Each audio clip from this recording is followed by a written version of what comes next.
I called for a ride share, and a Ferrari pulled up. The driver was my ex. He glanced at my destination, looking serious. Going to the hospital? What's up? I'm pregnant.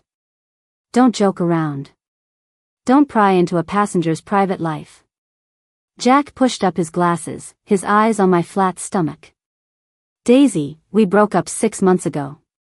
Where'd you get pregnant? Who said it was yours? He nodded expressionlessly, not even the slightest clench of his jaw betraying him. Just like his name, Jack was steady as they come. Only, unseen, his foot pressed the gas pedal. The acceleration slammed me back, giving me a double chin. An hour later, $5 million landed in my bank account. The note said, "Take care of yourself and the baby for me." Thanks, Daisy. Hold up, who said I needed anyone to take care of me? And why for him? Not only was this baby not his. It wasn't even mine. 6 months ago, on Valentine's Day, February 14th, Jack and I broke up. The reason was he messed up the ear of my rabbit stuffed animal. I'll buy you a new one. He tapped his fingers, made a call, and his assistant started sending truckloads of expensive stuffed animals to my place. It felt kind of bossy, but also doting. Daisy, whatever you want, just say the word. Can't you stay? I can't. He was so gentle, so incredibly soft as he carefully, one by one, peeled away the fingers I had clamped onto his clothes. Then he wrapped his arms around my waist, pulling me into a hug. Time's up, be good, let go first, okay? The emotions I'd been holding in completely exploded after he said let go. Do you even need a girlfriend, Jack? What am I, some decoration to keep at home, a loyal dog that you can starve for 2 months and then just coax back with a treat? I let go, grabbed the other ear of the rabbit, and swung it at him hard, over and over. It didn't hurt him at all. Jack didn't even bother to dodge. You're such a jerk, Jack. You're rich and good-looking, but that doesn't make up for you being a jerk. Tired out, I was panting. Have you even been back to this place? Only this guy, he sleeps with me every night. Now, he's broken too. I pointed at the culprit. You did this. He tried to get closer, but I hit him away again. Silence was his best defense. Every punch felt like hitting cotton, powerless and painful. He couldn't even be bothered to argue or sweet-talk me. Jack, for 2 whole months, there was only one day I slept holding you. That was today, at 5:30 in the morning. You came back, put your arm around my waist, and I held on tight, terrified you'd be gone if I let go. Daisy. Jack's voice sounded full of deep affection, but one hand was already on the packed suitcase next to him. If he hadn't said that, I would have thought he was the stuffed animal, unresponsive and silent. And what happened? I looked at my phone. You're friggin' gone again. You're gone so fast. It's 7 o'clock, just 7 o'clock. An hour and a half, and you're leaving again, to catch your plane, to work on your career, to soar through the clouds. I threw the rabbit hard at him. You're like some god of the clouds, and I'm a chicken stuck on the ground. We're not the same kind of people at all, why did we even bother? Finally, the other ear was ripped off too. White fluffy stuffing filled the air, romantic and sad. Go be with your work then, go. I was tired, collapsing onto the floor, pointing at the door. I love you, Daisy, but my flight is really going to be late. He still left, lugging the suitcase that had been with him through thick and thin. They looked more like a couple than we did. I'll bring you presents. We can talk when I get back. Talk when he gets back? Nothing to talk about. Good riddance. When I moved out of that apartment, I pushed my suitcase with one hand and carried that broken rabbit with the other. Downstairs, I tossed it into the bushes. Men always think every fight is just another normal one. They think I'm the obedient rabbit, and no matter how much I bare my teeth and claws, a pat on the head and a few carrots will always make me all right, always make me curl up in their cage. He never considered that it wasn't just a broken stuffed animal. Why else would he come back to an empty apartment? This is my dearest ex-boyfriend. Jack, a young talent from a prominent family, a startup elite, an airliner. He was gentle, rich, generous, hardworking. He was obsessed with his career, constantly traveling for work, building a company from scratch to rapid development, and now it's quite large. Everything about him was great, except when it came to loving me, he was terrible. On February 18th, after a short business trip, he came back. For a while after that, Jack blew up my phone. I just blocked him. So he started sending me money. You can leave messages when you send money, and he'd talk to me in the messages. Daisy, I picked up your rabbit stuffed animal and sewed it back together. It misses you a lot, and I miss you too. Can you come home?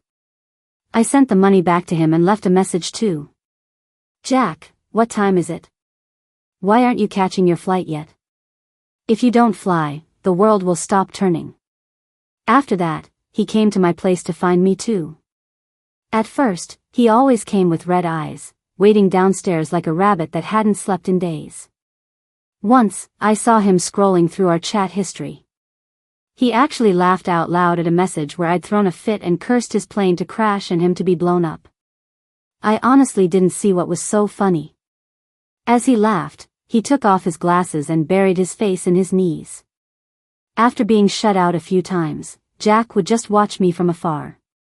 He'd park his car at the time, a Maserati, about 20 yards down the street from my building. So I gave his car photos and license plate to the building security. There's a weirdo stalking me, don't let him in. The security guard looked at the photos, then at me, with a complicated expression, and nodded. Stalking someone in a Maserati, that's a pretty weird way to do it. After that, Jack quieted down for a while. Since April Fool's Day on April 1st, he hadn't come looking for me. He must have flown away again. He must have been a phoenix, a sky lantern, some mythical creature in his past life. The sky was his home, and landing meant death without a grave. This trip seemed to last forever, so long that my life did a complete 180. Countless changes and incidents filled that spring, and I almost forgot about him. Until today, July 29th, almost half a year since we broke up. My best friend, Jane, she got pregnant. She called, shaking with fright while holding the hospital report. Daisy, get to the central hospital right away.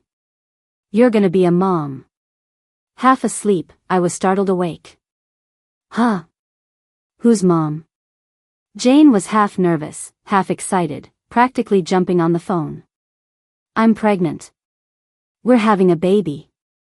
Whoa. I'm gonna be a godmother.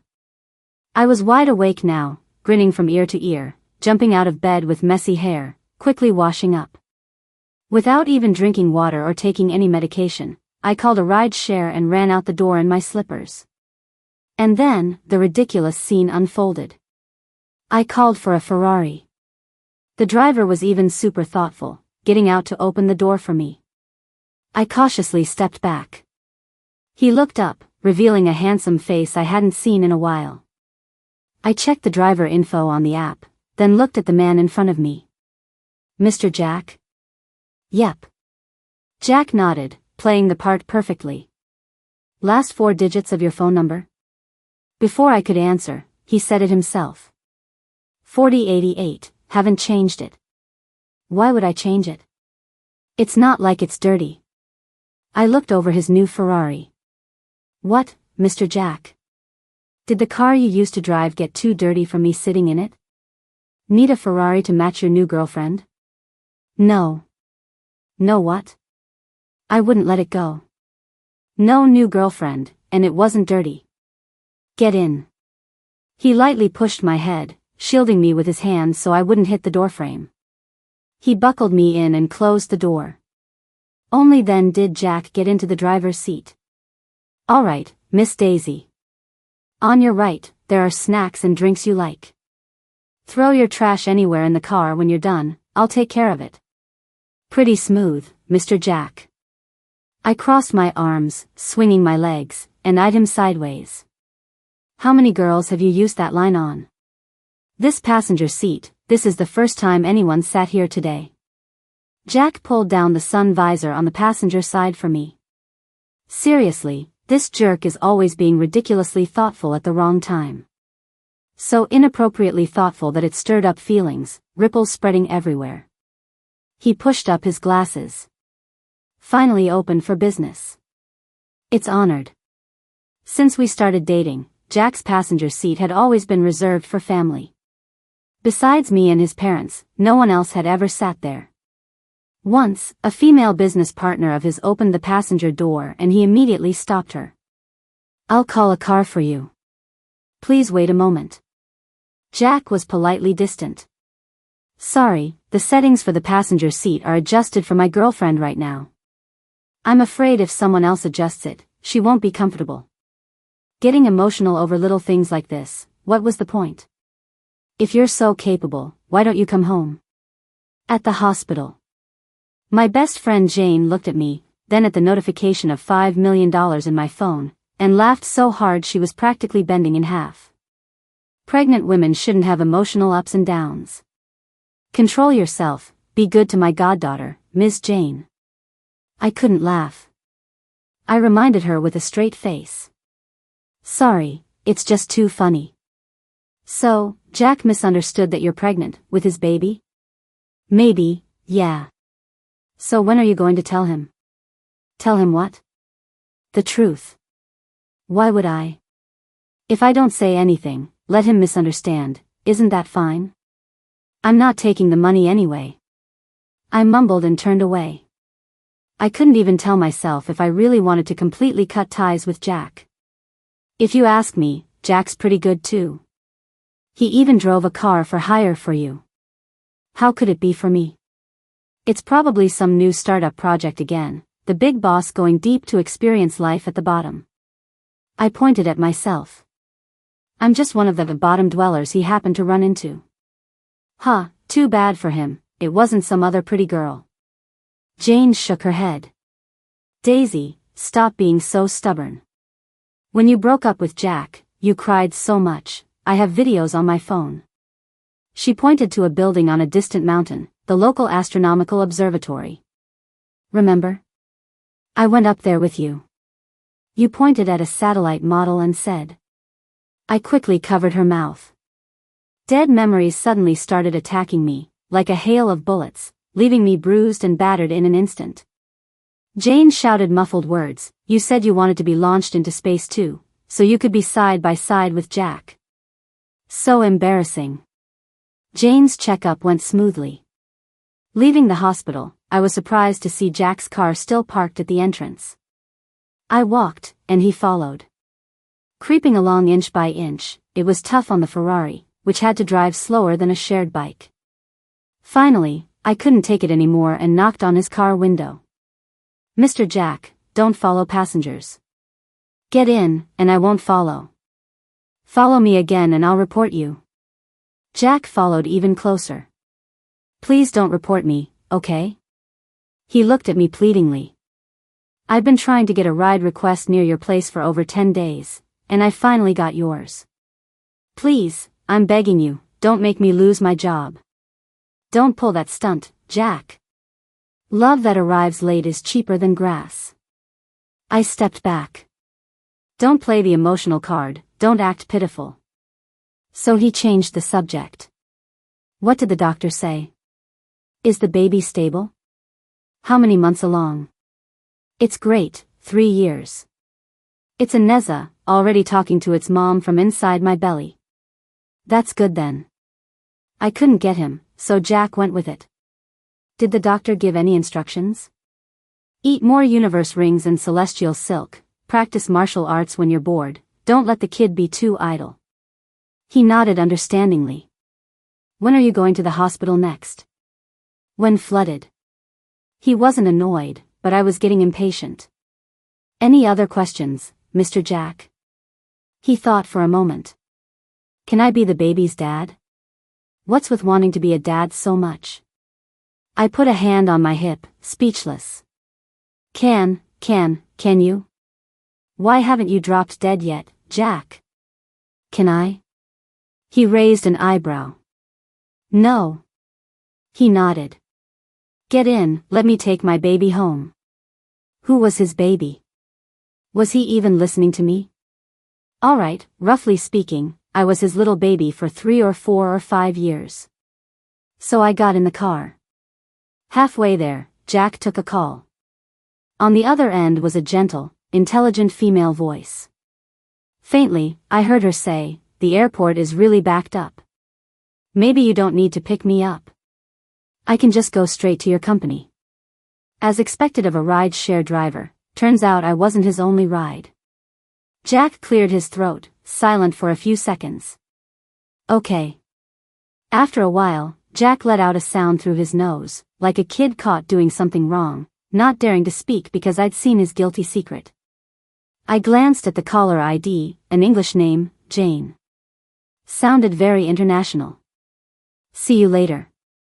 The woman's voice was light and pleasant, adding, I'm also going to buy some fall clothes. S-City was so hot, I didn't expect it to be this cold after getting off the plane. S-City. Those 2 words made my heart clench. It felt like the Neza in my belly was wielding his celestial silk, churning everything up inside me. I used to always pack Jack's bags for business trips. I'd always pack clothes 10 degrees warmer than Beijing because lower latitude S-City was his most frequent destination. I never knew there was a girl there named Jane. Jack. Before he hung up, I suddenly spoke. Yeah? He seemed to be under a spell, only able to speak through his nose now. I feel like throwing up. What's wrong? Oh, finally, he spoke. Turns out, he could still get nervous. Morning sickness, don't you get it?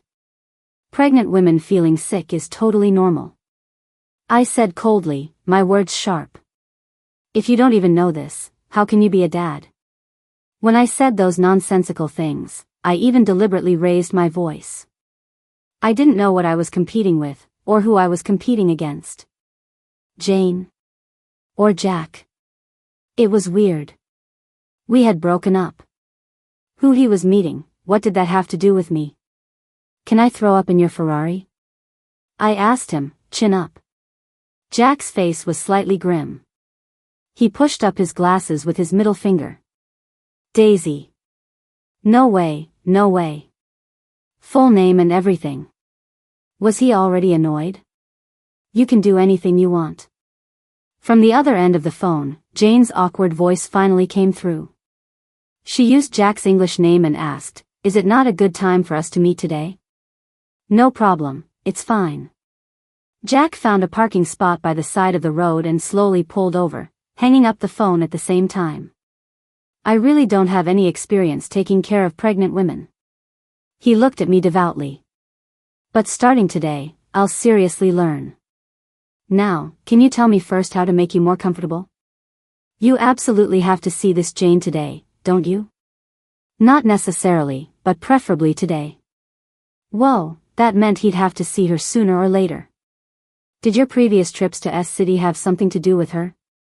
Silence. Jack effortlessly put on his silence armor, becoming invulnerable. I had trouble breathing, my head felt hot, all my weapons were useless, stabbing only myself. After a long pause, he finally said sparingly, I don't want to lie to you, Daisy. Ugh. I really felt like throwing up. I opened the car door and rushed out. Through the reflective glass, I saw Jack smiling behind me. He was actually smiling. How can I make you more comfortable? This wasn't the first time Jack had asked this question. The first time he asked was, during the first time. Jack was always like this, politely and studiously inappropriate. We had been together for almost a year. His startup was starting to do well, and he went to S-City for a business trip for over a month by himself. I secretly bought a plane ticket and on his birthday, knocked on his hotel room door, presenting myself as a surprise. The door opened. Jack looked at me, stunned for just a second, and pulled me in. He closed the door, and before I could even speak, my hands were raised above my head, pinned against the wooden door. His lips followed immediately, then his attack began. Jack's breathing quickly became rapid. Turns out, even someone as steady as him could become like a beast when things sped up. How can I make you more comfortable? On the soft, big bed, he asked, holding my face. It was like he already knew the answer better than I did. How do I put it? He didn't talk much, but he had plenty of skills. After everything calmed down, Jack held me from behind and said his deal had gone through. Soon, he'd be able to give me a better life. I asked if that was true. Then I said I wanted the most expensive wedding dress when we got married, and I wanted it to be black, a one-of-a-kind dress. Jack said he wanted a Ferrari. He said when he was 10, his parents divorced, and his mom went to Macau with an old guy who drove a Ferrari. When he had a Ferrari, he'd go to Macau to bring his mom back.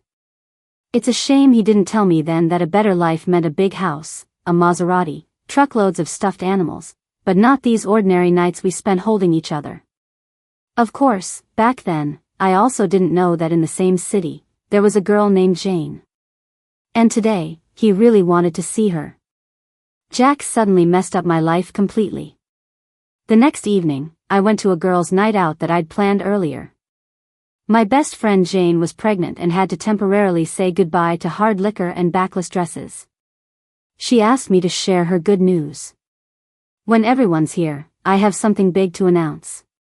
In the bar with blinding lights and deafening music, I was wearing a dress that looked like a ripped rag, holding a swaying glass of red wine, like the strongest warrior ruling the dance floor tonight. What is it? The sisters asked, chattering. Good news. I grinned widely, but inside, there was a strange bitterness, so bitter it felt like I'd swallowed a mouthful of bile.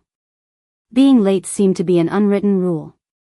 The midnight clock was about to strike, and we still weren't all there. Maybe it was Jack's sudden intrusion that left me captivated and restless, or maybe Jane in S-City made me anxious and confused, or maybe becoming a mom so suddenly made me overjoyed. Anyway, before long, my face was flushed from drinking. Since breaking up with Jack, I always ended up like this when I drank, but my tolerance hadn't improved at all. A young guy a few tables away had checked me out multiple times, from my neck to my legs tangled together. Finally, he came over with a purpose, leaning in close and whispering softly, "Your earlobes are red, sis, so cute." Flirting with me? I took the opportunity to brush my hand against his nose. Do you have a boyfriend, sis? No, sis only has a baby. Before I could finish, someone suddenly appeared behind me, put an arm around my shoulder, and pointed to my flat stomach under my dress. Carrying it right here. Want to see? Jack, he showed up inappropriately out of nowhere. The young guy ran off in a panic. Buzzkill, unbelievable. I shook Jack off, but he just sat down next to me. My friends naturally knew it was my ex. They looked at him, then at me, exchanging speechless glances. Did Daisy mention? She has some good news to share today. Jack, I don't think you should be here. Did you see Jane? Jack was expressionless and unfazed, completely ignoring what I said. He found his target and hit a sore spot. Actually, Daisy is already. All right, I knew what he was going to do. Before he could corner me, I quickly covered his mouth. I smiled awkwardly. Don't listen to him. Already what? My childhood friends stared at us suspiciously. Could it be, suddenly, her eyes widened in disbelief. You guys, got back together? Huh? I was stunned for a moment. Jack pushed my hand away, held it in his, neither confirming nor denying. He paused. And pregnant. A collective gasp went through the seating area. No, I really didn't. I wanted to explain, but Jack blocked my way. So, don't invite her to these kinds of get-togethers anymore. My childhood friend looked at my dress slid up to my waist, then at my shimmering eye makeup, and finally even ducked under the table to confirm that I was indeed wearing 18-centimeter spiked battle boots. She was furious. Jack, I have to say something. This is your baby, after all. Daisy's running around like a crazy dog, why aren't you keeping an eye on her? Even chaining her up would be better than letting her out to drink, dance, and hook up with guys. My childhood friend was truly my childhood friend. She wasn't worried about nothing, sincerely blaming Jack. She was also quite good with words, her little mouth going on and on, not a single word that wasn't unpleasant. Jack admitted he was wrong. I didn't do a good job. He took the opportunity to pick me up, my body warm from the alcohol, and stood up. Then I'll take them, mother and child, home first. Maybe I really drank too much. I thought about it for a long time, and even after being carried out of the bar, I kicked my legs in his arms. Mother and child? Where did that come from? I'm not your mother, don't call me your good big son. You're not my mom. Jack wrapped his suit jacket around me. You're my little ancestor. Getting out of the car, I was carried into the familiar house. My buzz was getting stronger, and for a moment I couldn't even tell where I was. Jack poured a glass of hot water. Cold. I didn't take it, huddled in a blanket on the sofa. Where are you cold?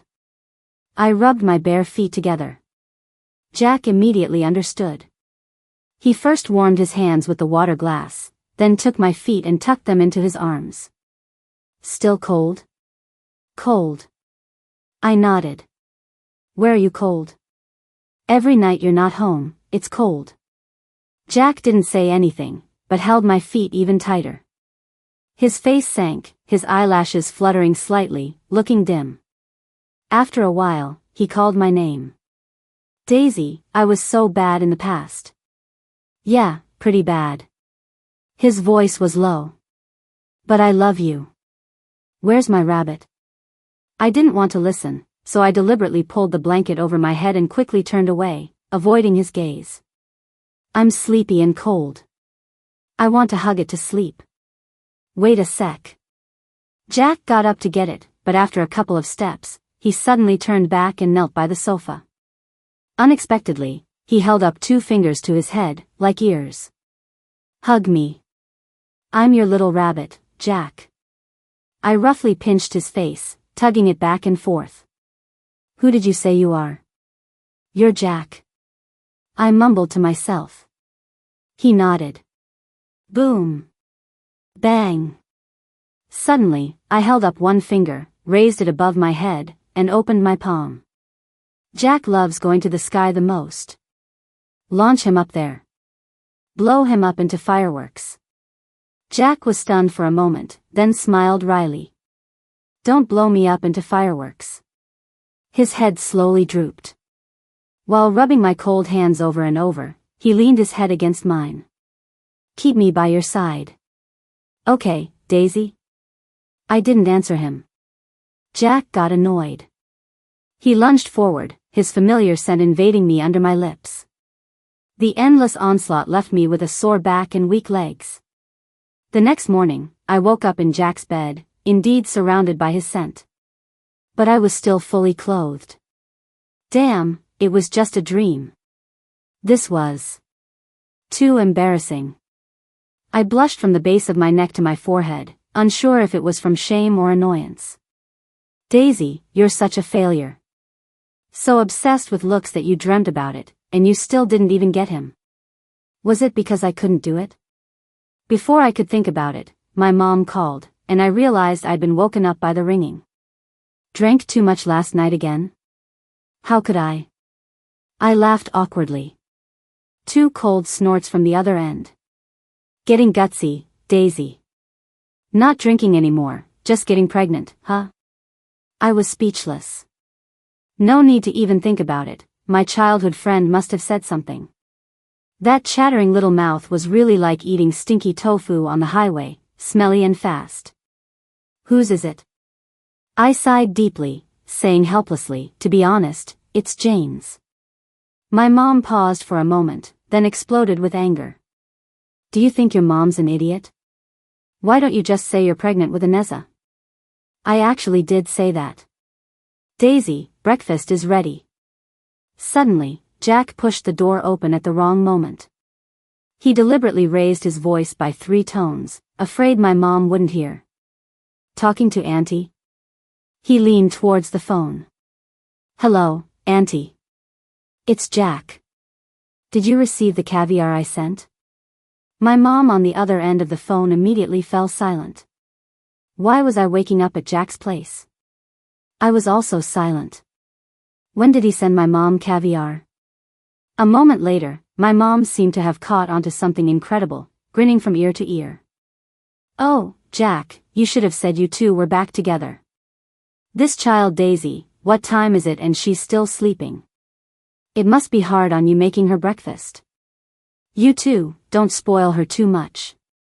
Even though she's pregnant, she's still delicate. I'm not, my face fell. See, she doesn't even let me say she's delicate. I'm saying I'm not pregnant. I finally understood what they meant by every lie needing 100 more to cover it up. Yeah. Jack chimed in. Auntie, Daisy isn't delicate. She can wear 18-centimeter high heels, a dress slid up to her waist, and dance wildly at 1 in the morning. I quickly covered his mouth and whispered fiercely in his ear, say one more word. I held up my pinky, showing off my $500 manicure. I'll scratch your Ferrari, so you can't drive for hire. Oh. He lowered his eyes, then raised his voice again. Auntie, Daisy doesn't seem to like my Ferrari as a wedding car. When are you free to come with Daisy to look at cars? For the wedding, whatever works for me is fine, it's mainly about what you and Daisy like. Wedding car? Getting married? Good thing I hadn't had breakfast, or I would have thrown up again. Did he think jokes like that were funny? How long had Jack and I been together? I couldn't remember. Anyway, it was from being broke in school to him succeeding in his career, from whispering on the phone in the dorm room to moving into this fully paid downtown apartment together.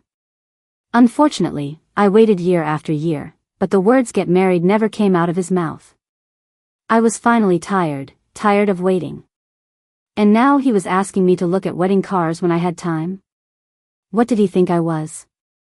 A top? He could play with me, whip me, manipulate me, and in the end, I'd still spin back to his feet, round and round, never getting tired? Looking at it that way, there wasn't much difference between a top and a dog. Before Jack left for work, I got ready to leave his place first. Passing through the living room, I saw the messy sofa and a few cigarette butts in the trash can. I picked up the rabbit stuffed animal from the sofa, looking it over.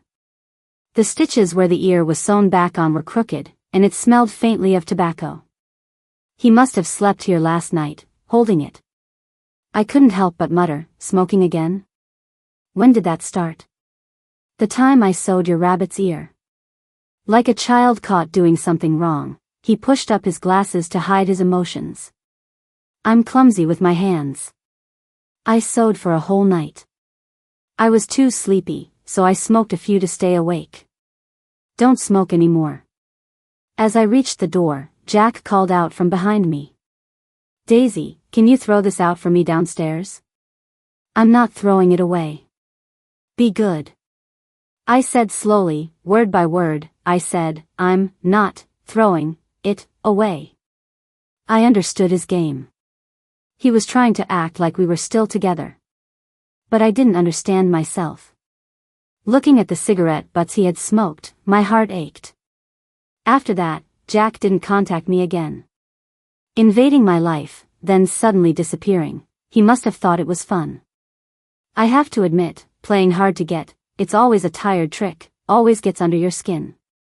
A week later, August 6th, my mom called and said she was coming to visit. It was like I finally caught an opportunity, so I sent Jack a message. My mom's here. The trouble you caused, you fix it. He didn't fix it. I waited and waited, fell asleep, and woke up again. I opened my eyes repeatedly from a hazy sleep, checking my phone. The message list was empty. The date changed from August 6th to August 7th. He still hadn't replied. It was okay, I was used to it. Jack was like a ghost anyway, his whereabouts unpredictable. He must have put his phone on airplane mode again, drifting in the sky all night, like a space probe far from Earth, losing signal in the vast universe. Early in the morning, past 5, I was woken up by a phone call. It was Jane. Her voice was shaking. She said her stomach hurt so much and she was bleeding a lot. On the way to the hospital in the taxi, I stared at my phone. Jack still hadn't replied. I sent him another message. Jane's bleeding. I'm so scared. I was genuinely scared. When I got to the hospital, she had already been wheeled into the operating room. Sitting on the noisy long corridor, I suddenly felt very cold and scared. Life is always so fragile, and no one can protect anyone else. Until, in my daze, a tall, slender figure blocked out the noise, placing a suit jacket over my shoulders. I looked up. He appeared illogically. Jack, like a ghost last night, now like a god, appearing and disappearing, always descending from the sky. Something happened. Why didn't you tell me? He spoke, scolding me. Seriously, he was scolding me? What right did he have to scold me? How dare he scold his ancestor? My eyes red, I lifted my head and punched him hard in the chest without warning. Who are you scolding? Jack smiled wryly, looking incredibly wronged, as if he couldn't be any gentler. Then scold me back. Why didn't you reply to my messages? Was asleep. Who were you sleeping with? Wanted to sleep with you. Jack crouched down, looking steadily at me, as if hinting at his skills. But without you, I could only be alone. I said my mom is here. He looked indifferent. It's not like it's the boy who cried wolf. The trouble you caused on the phone, you go fix it yourself. Oh. Trouble I caused? Jack lowered his eyes for a moment, then suddenly raised them, as if he was about to get the better of me. Daisy. He turned the tables. Are you hinting that I should propose quickly, so your mom can help pick out a wedding car, and the baby can be born and call me Dad? He patted my little belly. Little Neza, your mom's anxious. Your mom is. Be civilized when you're pregnant, be civilized as a person. Before long, Jane was wheeled out of the operating room. It was a false alarm, the baby in her belly was safe for now. I breathed a long sigh of relief, which only made my eyes redder. I couldn't help but sob a couple of times. I rushed over and hugged Jane, who was just waking up, and kissed her on the forehead. You worked so hard, Mom. It's so great that you and the baby are safe. Jane twisted her eyebrows speechlessly, unable to move, only muttering go away, go away, go away. Don't say weird things, she has a husband. Jack grabbed me by the collar and dragged me away. He paused, then added. You should have one too, Daisy. Me, have a husband? Sorry, I don't have something that good. I only have something every woman in the world wants to launch into space with a rocket, an ex-boyfriend. I rolled my eyes and turned away, pushing Jane's bed. Can we get back together? Jack followed close behind, his voice weak, adding abruptly, I really miss you. Miss me, how do you miss me? I smirked and stopped, opened my phone, and showed him our message page. It was green, greener than a man's head. Because all the messages were sent by me. There was everything in them, and he hadn't replied to a single one. I miss you too, Jack. But you don't even reply to my messages, and you only show up occasionally. Other times, there's no news of you at all. I shoved the phone screen in his face. It was like this when we were together, you were flying in the sky, no signal. It's still like this now, what are you even doing? You never have a signal. Did Jane go back to S-City, and now you have time to mess with me? You say you want to get back together? I think you want to go to the sky. He paused for a moment, then suddenly laughed.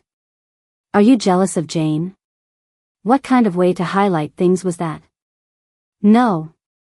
Jane, lying in the hospital bed, rubbed her nose.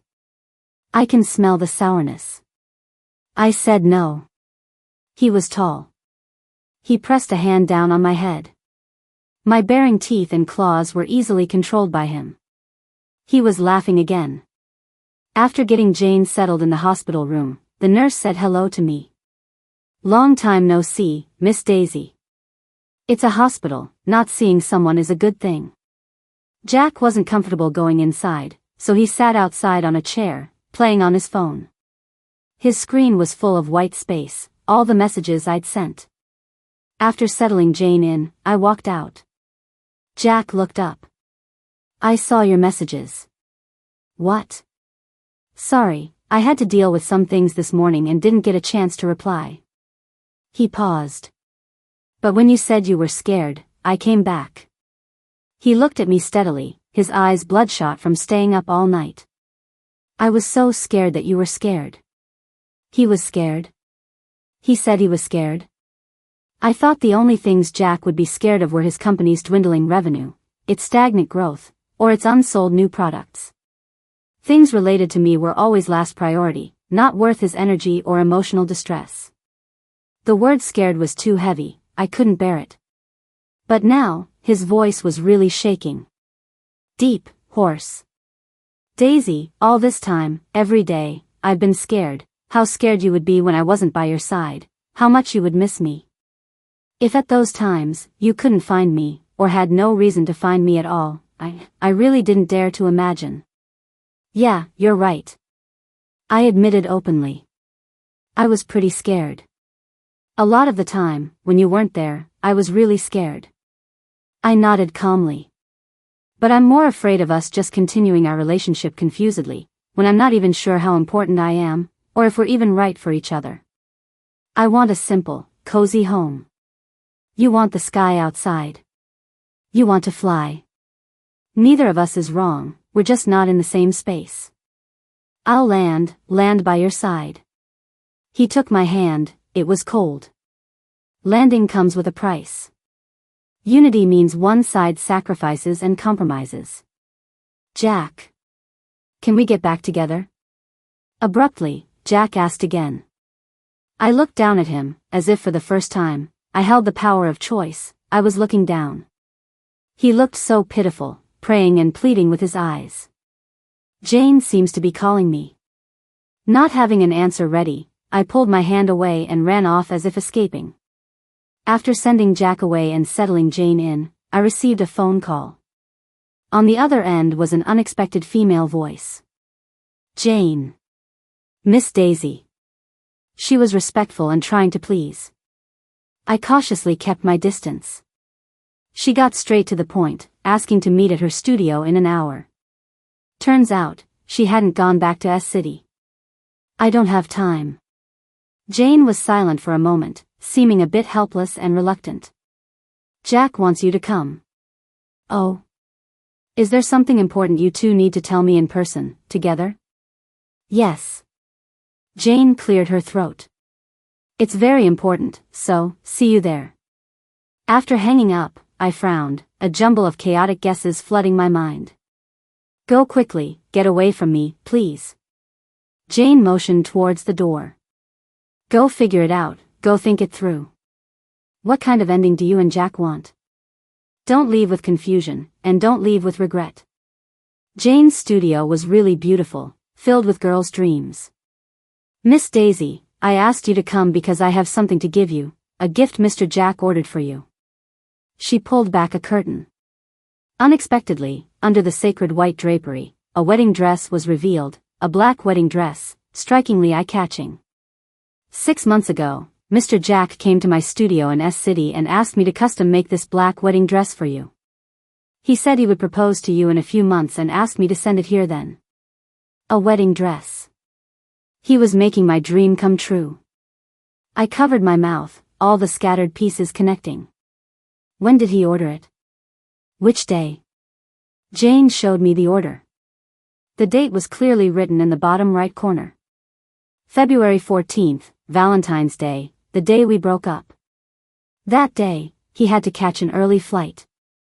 Before he left, he said, "I'll bring you presents." This was his present, but it arrived too late. Mr. Jack said at the time that he would finish up his business in S-City as soon as possible during this period. After that, he wouldn't be flying back and forth anymore. He wanted to land, to stay by your side. He said his career could develop anywhere, but letting you spend every night scared was something he couldn't even bear to imagine in his life. Jane nudged me. You're very happy, Miss Daisy. Go try it on. I stood there, stunned, unable to move. This information was too much, too fast. So much that I wasn't ready to face a fact.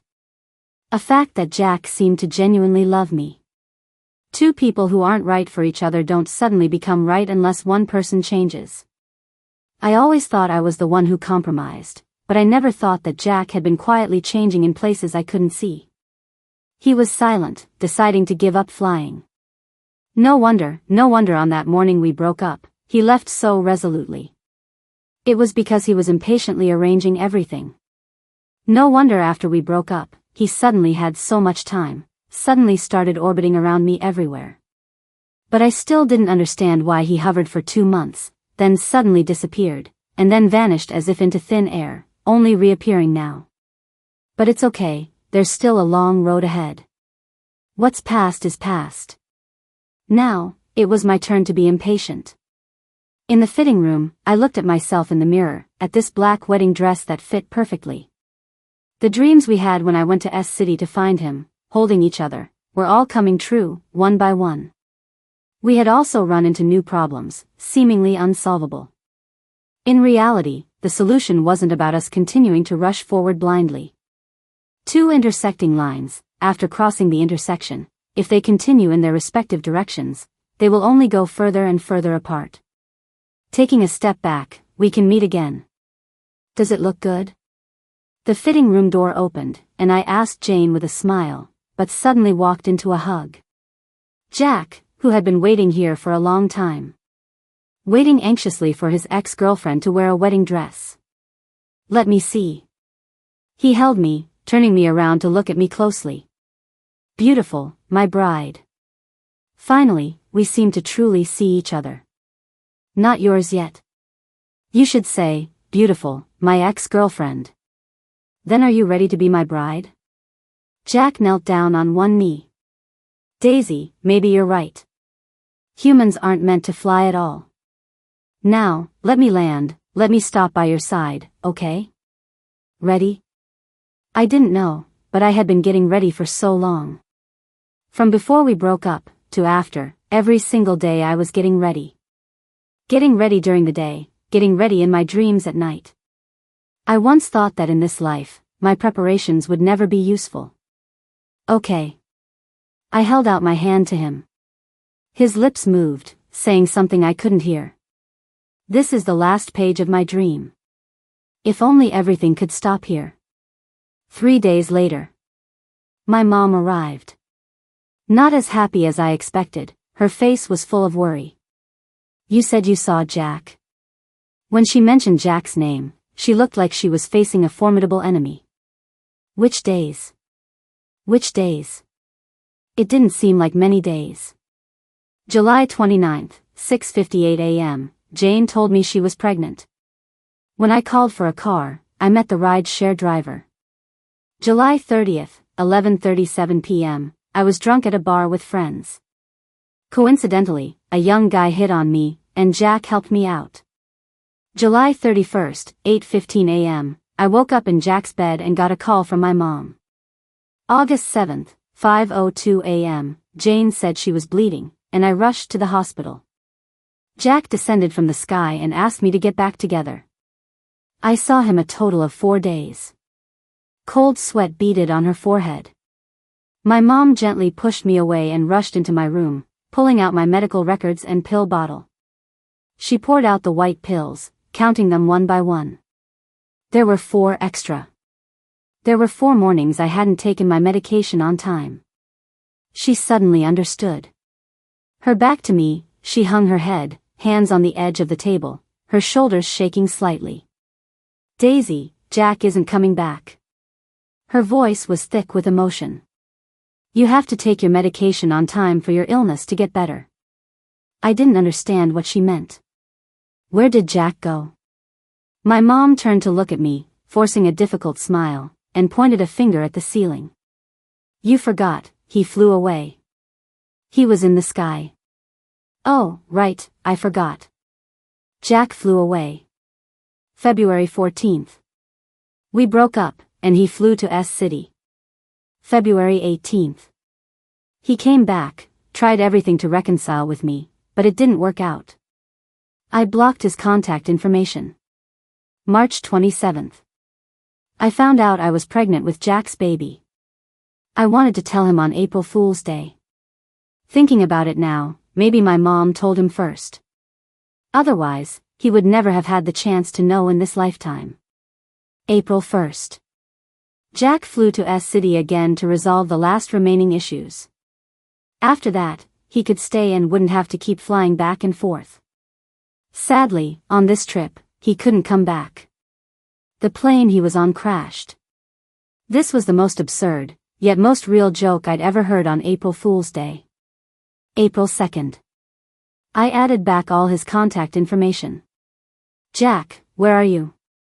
Jack, stop flying, come back. Jack, let's get back together, okay? Jack, I miss you so much, and the baby misses you too. Jack, without you, I'm so scared, so scared, so scared. Jack, fly wherever you want to fly. I won't control you anymore, won't tie you down. Just occasionally stop and look at me. You don't have to hold me to sleep, don't have to stay with me. Just look at me. Look at me. He didn't reply to a single message. He was still such a jerk. I hated him. April 27th. Because of excessive emotional depression, I couldn't keep the little life. May 15th. Jane and I went up the astronomical observatory tower. I said I wanted to be launched into space too, to become a star with Jack. How could I forget? Damn it, how could I forget that Jack had really flown away? July 23rd. I received Jane's phone call for the first time. She said Jack had ordered a wedding dress for me in S City early on, and she would bring it to me next week. I never knew before that Jack was preparing to marry me.